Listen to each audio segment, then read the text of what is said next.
Jadi sayang, what's wrong? What happened and should? Glamour Boutique has not paid me in the rest of my money, Mama.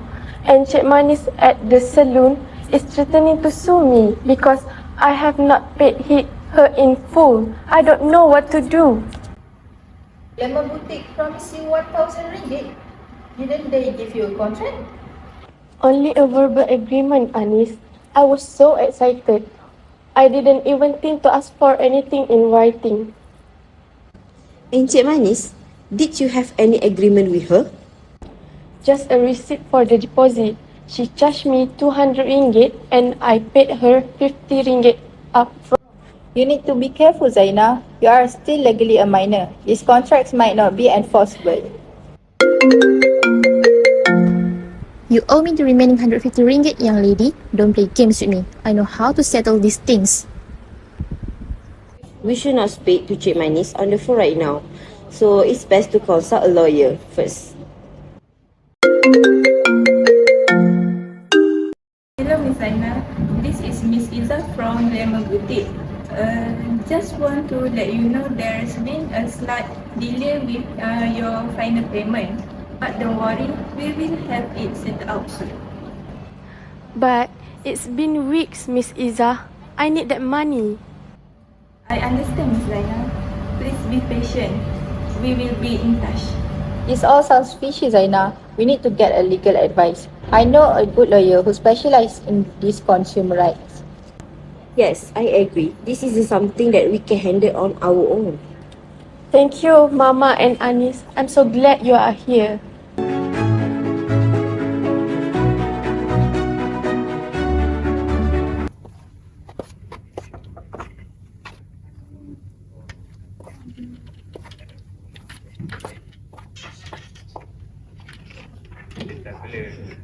Thank you for coming in, Zaina. I reviewed the details that you sent to me of your situation between Glamour Boutique and the salon. Let me be frank that your situation is not straightforward. We understand, Miss, but Zaina did her work and they haven't held up their end of the bargain. Indeed, however, the lack of written contract complicates matter.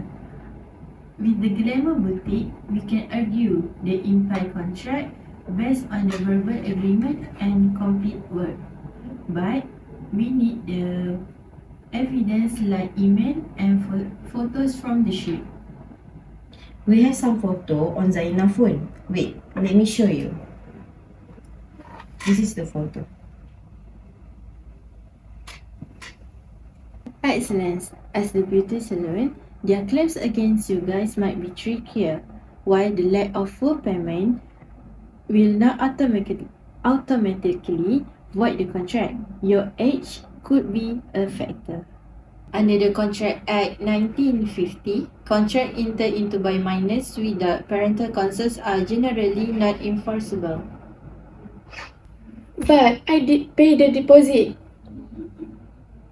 True, Zaina, but the deposit doesn't automatically bind you to the full amount, especially if we do not document term and condition. We can explore this angle and try to negotiate with the salon with the reasonable settlement. So what's our next steps?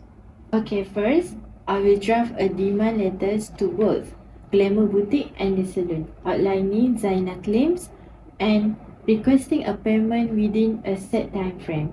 If they don't comply, we can consider further legal action, including mediation or filing formal complaints with relevant consumer protection agencies. Will it take long? This thing can take time, Zaina, but the important thing is we fight for what you deserve. Remember, you have rights, and we want to protect you from them. We appreciate your guidance, Miss. We feel much better knowing we have you in our side. I'm here for you, Zaina. This may be tough road, but together we can navigate it. Just stay strong and have faith in the process. Thank you, Miss, for your advice.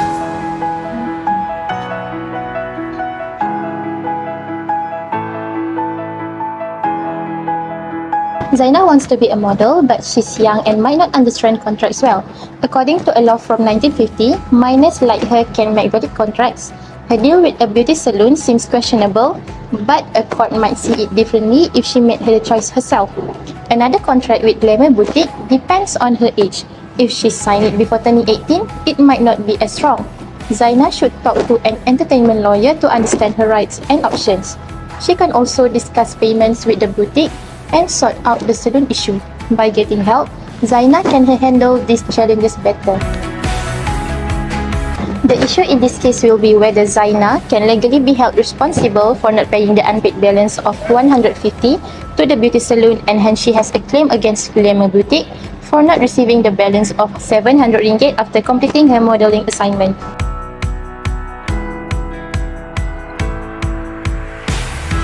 A contract is a legal promise between people. In Malaysia's law from 1950, it says a person makes an offer, and if another person agrees, it becomes a promise. The one offering is the promiser, and the one accepting is the promisee. If someone does something or promises something in return, it's called a consideration. A valid agreement is a contract, but if it's not legal, it's void. For an agreement to be a contract, both parties must agree freely with clear terms and for a legal reason. Even if a contract doesn't need to be written down or witnessed, it's still valid. Everyone must understand and agree on the terms. If someone does something for another and expects to be paid back, it's a promise to compensate. If someone follows the terms of an offer, they are accepting it. The Contracts Act 1950 in Malaysia says for a contract to be valid, both parties must be legally capable. This means they must be adults and mentally fit. An adult is someone 18 or older, known as a major. Normally, contracts with minors for those who are under 18 are void to protect them. For example, in a 1934 case, a minor couldn't transfer land, but there are exceptions. Minors can make valid contracts for marriage or specific reasons like voting or joining a union. In a 1958 case, a minor's promise of marriage was valid despite her age. Another exception is for necessities like food or education. A 1950 case ruled a minor didn't have to pay for fancy clothes since they weren't essentials.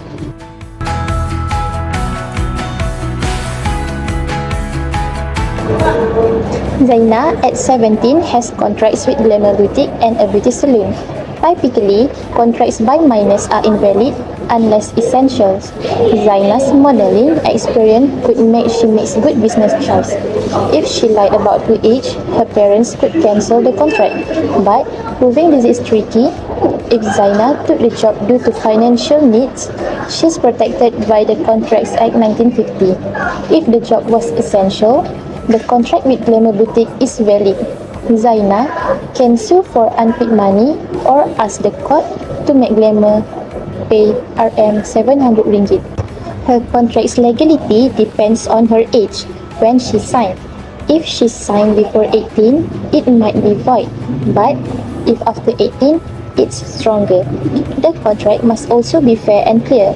If it's unfair or exploits Zaina, it could be challenged in court. In short, Zaina has valid contracts with Glamour Boutique but not the beauty salon.